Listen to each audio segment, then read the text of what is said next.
Welcome back, looters. I am your host on Tick to Loot, the channel where we turn ticks into treasure. Today we are on Lesson 6.4 of Unit 6, Risk Management. In this lesson, we're going to cover the art of stop-loss mastery. By the end of this video, you will understand how to protect your trades and minimize losses. Let's get into it. So what is a stop-loss? A stop-loss is an automatic order that closes your trade at a preset loss level. This means that if the market moves against you, your trade will be closed at the specified price, limiting your potential loss. Here's a rule to remember. Every trade must have a stop-loss. No exceptions, ever. This is a non-negotiable part of risk management, and it's essential to protect your capital. So, where do you place your stop-loss? The answer is beyond a logical level where your trade idea is proven wrong. For example, if you're buying euro to US dollar at a support level, your stop-loss should be placed just below the support level. One common mistake is placing your stop-loss too tight.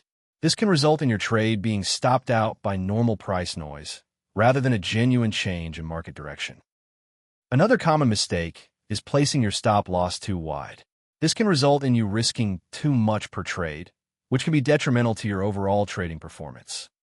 Your stop-loss should be placed at a technical level, not based on how many pips you want to risk.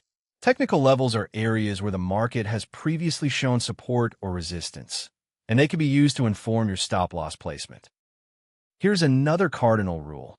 Never move your stop-loss further away from your entry. This can result in you taking on more risk than you initially intended, and it could be a recipe for disaster.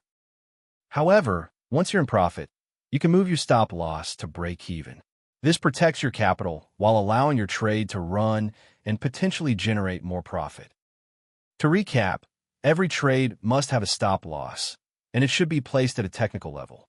Never move your stop-loss further away from your entry, but you can move it to break even once you're in profit. By following these rules, you can protect your trades and minimize losses. That is everything for Lesson 6.4, Stop-Loss Mastery. If this helped you, smash that like button and subscribe to Tick to Loot so you never miss a lesson. Drop a comment below. What was the most useful thing you learned today? See you in the next lesson, looters. Keep turning those ticks into treasure.